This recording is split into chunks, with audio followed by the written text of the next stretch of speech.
How to use YouTube TV on Smart TV. I'm going to tell you how to use YouTube TV on a smart television.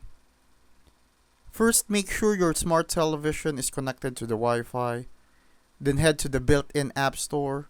This could be LG Content Store, Samsung Smart Hub, or Google Play Store depending on your brand. Search for YouTube TV, then select and install the app. Once it's installed, open it, you'll see a code on the screen.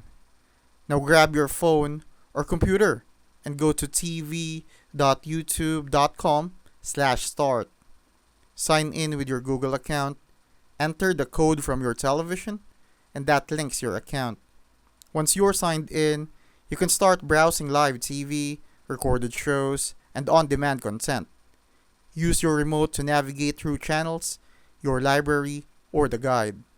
If the app isn't available on your television, don't worry. You can use a streaming device like Chromecast, Fire Stick, or Roku to access YouTube TV.